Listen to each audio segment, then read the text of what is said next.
our elders, our children whose blood lies in the streets of the city. And we want to keep praying, and we want to teach our children to say, Our Father who art in heaven, hallowed be thy name, thy kingdom come.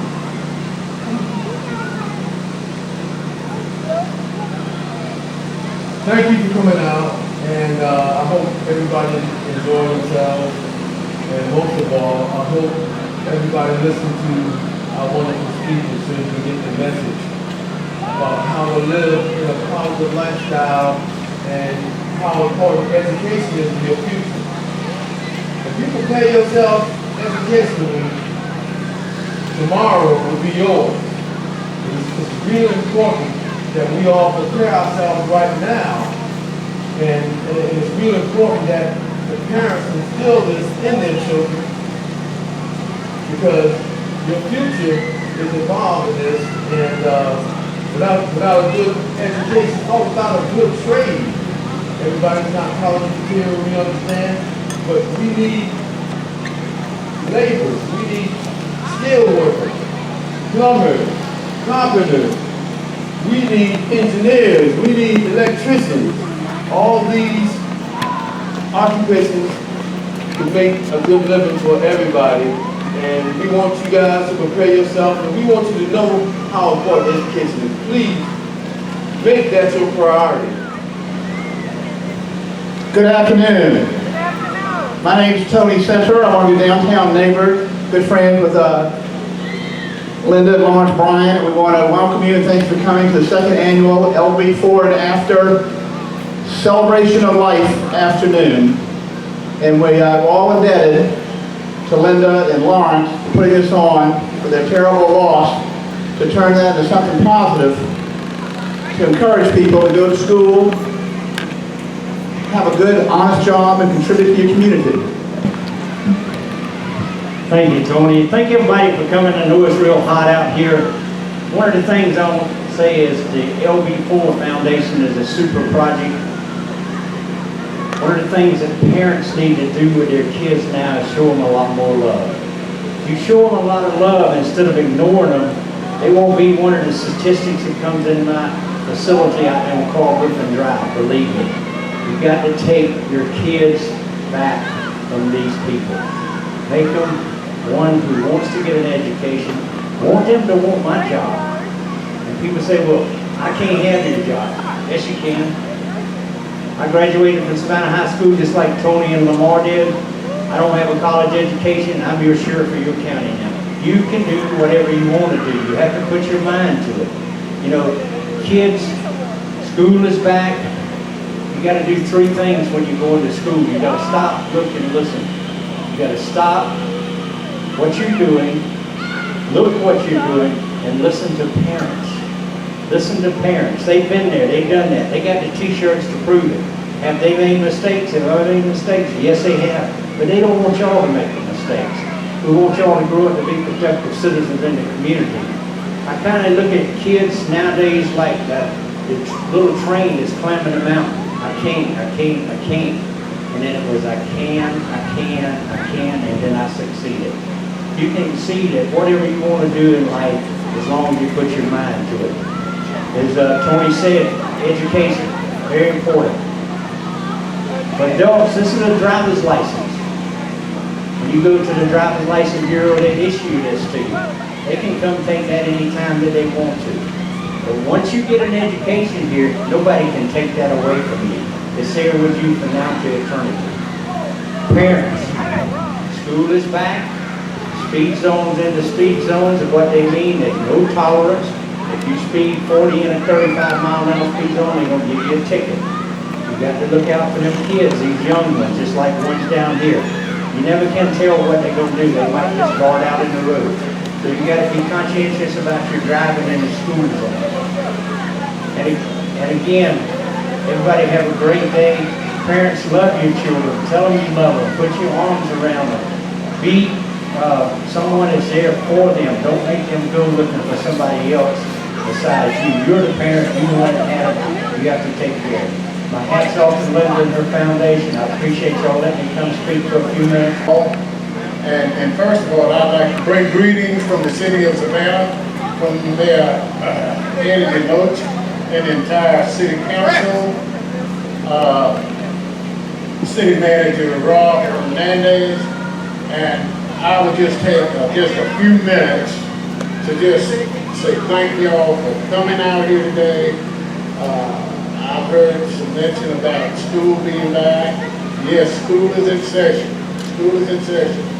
Parents, we would like you to challenge your children to do all that they can do and be the best that they can be. And please, we talk about education being the great equalizer in our society, and it is. But we also want to challenge you to challenge your children to behave in class. A teacher cannot teach when students are disrupted. They just cannot. When students are disrupted, that takes away from the learning process and the teaching process for the whole entire class. So we ask you, this is incumbent upon you to maintain the continuum of discipline in class. And, you know, we have some fine-looking bicycles up here. These bicycles can be won if we go to the LB4 and after Facebook page, post an essay. You have to post an essay. The essay has to be. I'd like to thank Linda and Lawrence for giving me just a small part in this play today. I really enjoy seeing everyone out here. This is getting larger and larger every year. LB4 and after. Please remember that. And thank you to the many sponsors. You know, when this started, it was just like a little engine, like the sheriff said, and it chugged. Now it's at full speed. And thank you so much for coming. Enjoy yourselves and have a great afternoon. Thank you. My name is Lisa Ring, and I'm running for the 1st Congressional District seat. We're here today in honor of a tragedy, but also to change things. We have a problem when we spend 10 times as much to incarcerate a person as we do to educate a person. Every person wants to live with dignity and respect and opportunity. It is up to us to provide those things for our children. Thank you, Linda, for this event. I'm sorry that it was predicated upon a tragedy of losing your son. But the way that we are going to do something about violence is address the very problems that cause that violence. The problems are that we don't have the same opportunities and that we are not looking at our children and seeing them. We're not giving them the same opportunities to be heard. Just yesterday, I was with a friend of mine, Otha Thornton, who is the keynote speaker today, in his hometown of Elberton. We saw his humble rural beginnings, and Otha says that what made a difference to him is people believing in him. My son goes everywhere with me on the campaign trail. He's 11 years old, and his name is Wyatt. When people look at Wyatt and say, Wyatt, you're an amazing kid. He stands a little taller. He says yes ma'am and yes sir a little bit more. He feels good about himself and he wants to do better. And that's what we need to do for our children. We need to see them. We need to see all their potential, and we need to recognize that. From my standpoint, how things seem very backwards, and they don't have to be. I think back a few weeks ago to that story of those 5 kids, teenagers down in Florida, that videotaped that handicapped person that was drowning in a retention pond, and instead of saving him, they let him go and they filmed it, they videotaped it. That to me was very, very sad. And I also think about my life and some of the decisions that I had to make. And what's crazy is that the biggest decisions I had to make in my life was when I was really young. I was a teenager and I was a young adult. And those decisions had everything to do with, did I stay in school? Did I obey the law? Did I stay close to my family? Did I do those things that really mattered? And what I learned was that when I was young, all those things that seem really cool really weren't. You don't find that out until you're later on in life. And the biggest decisions you've got to make are when you're really young. And that's really hard because you don't have a lot of life experience. I think about playing a video game. And I think about the fact that if you're going to get good at that video game, you have to practice it. If you're going to play basketball and you're going to get good at it, you have to practice it. Just like life. To get good at it, you got to practice it. And yet your biggest decisions have to be made when you don't have a lot of practice and you're pretty young. And again, when I was growing up, I wasn't a lot unlike anybody else. Some of the coolest things that I thought back then really weren't going to help me out. Skipping school, not taking it seriously. Not obeying the law in all cases. Not wanting to spend time with my family. Not wanting to spend time with people that were smart, wise, and understood these sorts of things. And so, for me, back then, everything that seemed cool really wasn't cool. The coolest stuff was, back then, I focused, fortunately because of my parents, on things that were really not very cool. They fortunate to have my mom and dad, and I just lost my mom on Christmas Day this past year. But they loved me, and they focused me on school and told me, stick with it. Even if you don't like it, even if it's not cool, stick with it, because it'll get you somewhere. Absolutely, positively obey the law. I think about the fact that laws are really put in place to protect us, to protect that guy that was drowning in that retention pond. I think about laws that are put in place for infants that are in cars. It's sweltering hot right now. And as any parents know, or should know, can't leave an infant in the car with the windows up.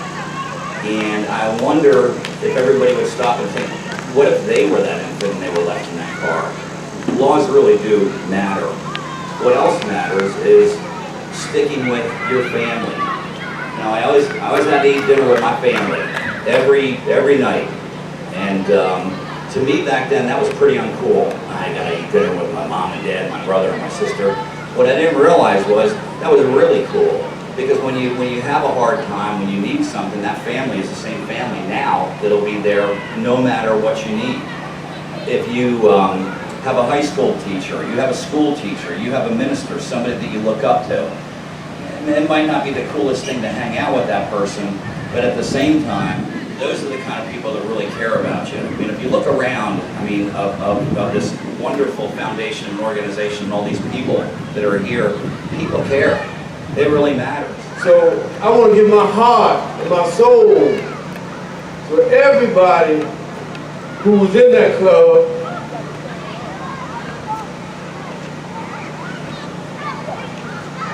I get full over here when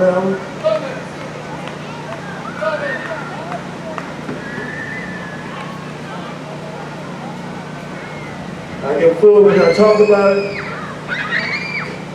It means so much to me. It meant so much to other young men. And we need more of this. We need, just like I always say, we need to bring that village back. We need to bring it back to save our children. We are here today to celebrate. We're here to celebrate community. We're here to celebrate our young people. The power of who they are. The beauty of who they are. So I want to encourage every young person to move forward. I want to start out with a speech and encourage you to walk in the light. So speech that goes something like this.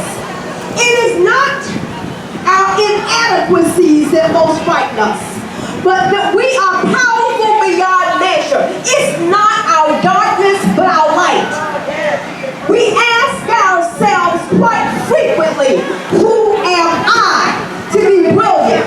Who am I to be fabulous?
now walk through.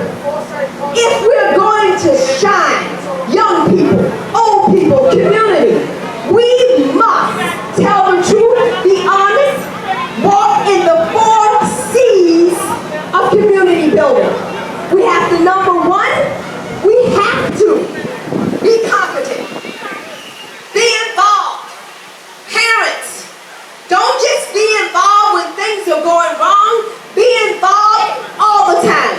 Do your research, hold people accountable, ask the hard questions. Don't just show up to raise hell. Show up all the time, consistently. Know your work. Know what's going on in your community.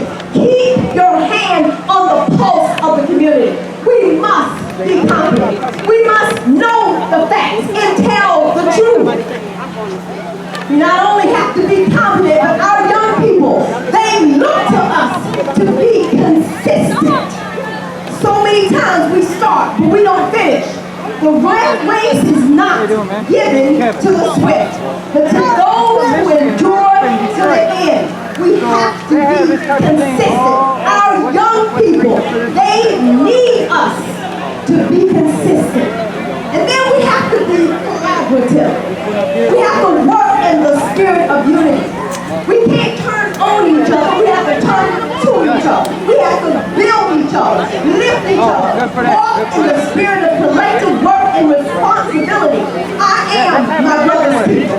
I am my sister's keeper. And I am no stronger than my weakest link. But we walked away from that as a community, and we must find a way to find our way back to a spirit of unity and collective work and responsibility. And last but not least, we have to have a spirit of compassion. Love is the greatest gift of all. We have to learn to love unconditionally, love in season and out of season. We have to learn how to love. We also, as a community, we have to understand community, and we must understand and consider the cost of standing up. Consider the cost of speaking up. Consider the cost of when we stand up and speak truth to power. We have to understand the cost of community building and being involved. And our young people, it is working. I love the way the abolitionist Frederick Douglass put it when he said that where there is no struggle, there is no progress. Already. Where there is no struggle, there is no progress. Those who say they want freedom, but don't like the agitation, they're confused. Those who say that they like the rain, but they don't like the thunder and the lightning. They like the ocean, but not the awful sound of the roars of the ocean. We must understand that we have to struggle, because where there is no struggle, there is no progress. It may be a moral struggle. It may be a physical struggle. It may be both a moral and a physical struggle. But there must be a struggle. There must be a struggle. There must be a price to pay for real change, consistent change, systemic change. There must be a struggle. Because guess what? Power concedes nothing without demand. And in order to do that, we have to have backbone. We have to be strong enough to stand up. We have to care enough to sacrifice. We have to care enough to not only lift our own, but to sit back and lift those who are behind us. We have to learn how to lift in our community as we climb. We have to say what we say, I got mine. And we can't afford to say that anymore. We can't say that anymore. We must lift as we climb. We must tell the truth. We must fight for equality and equity. There should be a great outcry when a young brother is killed on our street. Because in order for us to go forward in our future, we must know our past, or we are doomed to repeat. In this park today, I see more, if I did a survey, there's more than a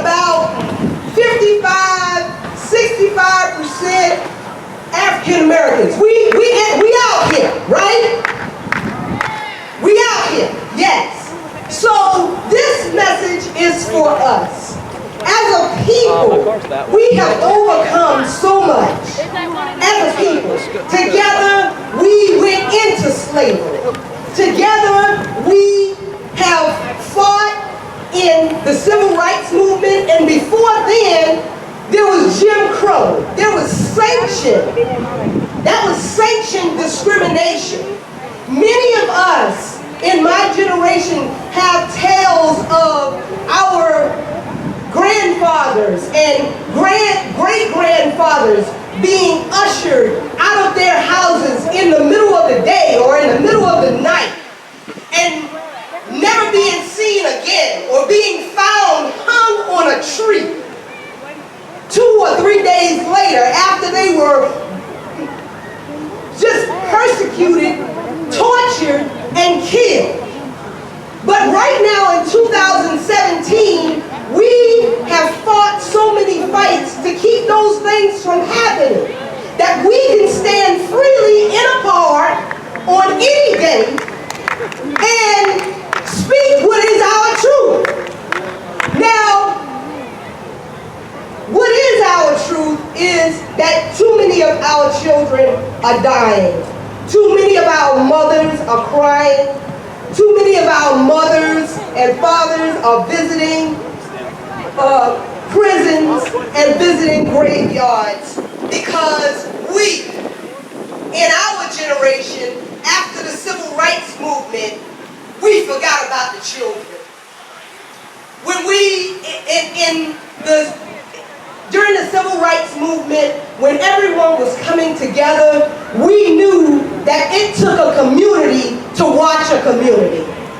It took parents being vigilant, looking at who was on the street, who was in the neighborhood, in order for us to not become victims. Am I right about it? So, but now, anybody has just infiltrated our communities. And we no longer fight against the KKK and the white mobs that would come and get us just for merely speaking something that we felt was our truth back then to a white person. We are no longer able to be legally murdered, okay, without anybody looking to find out who or give us justice. Now we are killing each other, and it's such a shame. It's such a shame that we walk by each other every day, and I have to lock my car when I come down into the dirty streets. And they've labeled our dirty streets as the dirty 30. And that's not right. Because it's not the dirty 30. It's where we live. It's where we play. It's where we work. That's what our streets were for. Our streets were a place one day when we were able to play half rubber and tag football in the streets and not have to worry about anybody doing anything to us. And we couldn't do anything to each other because we had parents and we had pseudo-parents that would stand up and say, I'm a leader. Whether you had a mic or not, you are a leader in your community if you are an adult. And whether you have children or not, you are responsible for every child that comes into your web of influence. So if you are a coach, if you are a mother, if you are a father, if you are a teacher, you are murdering our children if you say nothing. We all are becoming murderers. And it ain't right. Am I right about it? We need to get back to the place where when we see a child, even if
kids that's going to empower you to say, I believe that you can do it. I believe that you can have that business you want. I believe that we can be out of poverty. I believe that I can have the job I want. I believe it. And I know it. And the only way that we can feed our children that hope is for us to have that hope. A parent cannot give what they don't have. So I need for each of you to start writing down affirmations every day and start feeding it to your children so we can capture the future for our children. We need to get them back. This young man said he has a dream. What's your dream, baby? What's your dream? He wants to stay in school. That's all this young man want to do. So we want everybody to feed into these children's dreams. Love one another, and we can come back. Savannah! It's a great day to be in the city of Savannah. Glad to see all of y'all out. I'm here to welcome you to the great event. Putting on a great event, aren't we, Kelly? It's all about the people. Want to make sure everybody has a good time. Anything that we can do for you from the city of Savannah, we're here to do that.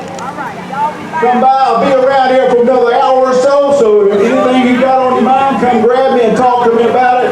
But enjoy yourself today, have a great time, and we look forward to seeing you tomorrow.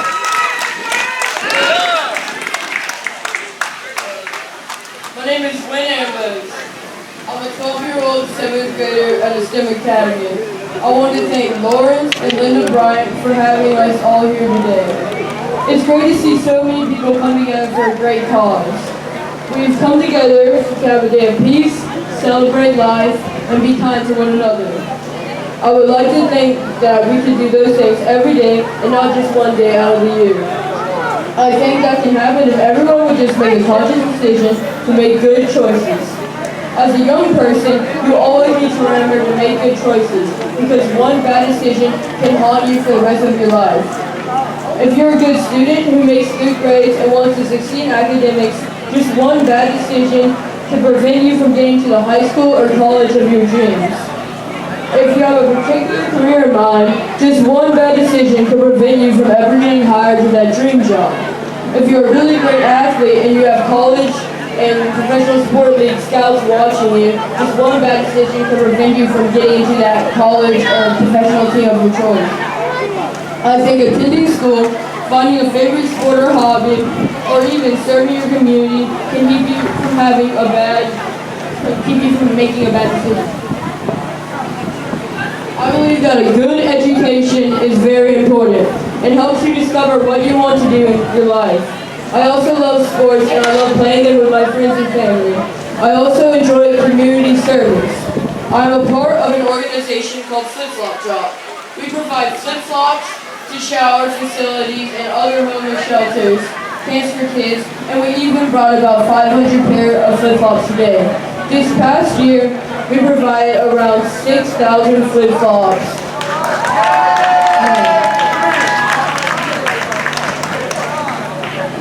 Did you hear what he said? 6,000 flip-flops. Give him a hand.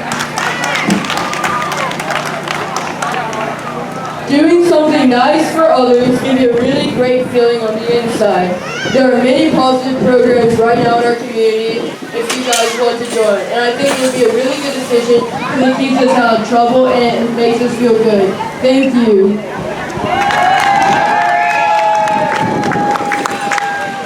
That's my guy. You're going to be hearing big things from Wynn. Thank you all for listening. But guess what? Good afternoon. I want to bring you greetings from the Savannah Chatham County Public School Board. We're all so excited for the start of school.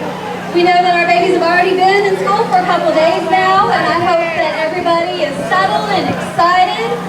I want to say thank you to Linda and LB4 for putting this event together. Where is she? Linda? Where is she? All right, let's give Linda a hand for all she's doing. And I want to thank all of y'all for coming out. I want to thank those of you who made extra effort to get this event together, who donated items that are going to go home with our children today. I want to thank parents for coming and bringing their kids to celebrate the start of school. And I want to say that I've heard a lot up here about hope and change. And then, you know, sometimes we get frustrated. I don't know, has anyone here heard Savannah called Slovana? Anybody heard that? Slovana? All right, well, we got to change that. We've got to pick up the pace, right? Slow and steady progress isn't going to get us where we need to go. We've got to work together. We've got to hold each other accountable so that every single one of our children at every single one of our schools is getting the best education possible. And on my end, our school board, we're providing the resources, we're making the policies. The superintendent, she's implementing those. She's doing the hard work on the ground. But I need parents and I need community members to hold us accountable. So I'm asking you to be our partners in this. I know many of you already have. But please, if you see something's not right, say something, right? That's what Linda says. If you see something, say something. Let us know because we're here to serve you. And we're going to have an excellent, fantastic year. Our kids are amazing. I'm so proud of what they're doing. I'm so proud of the teachers and the hard work that they're putting into this. So let's give everyone a hand for their role.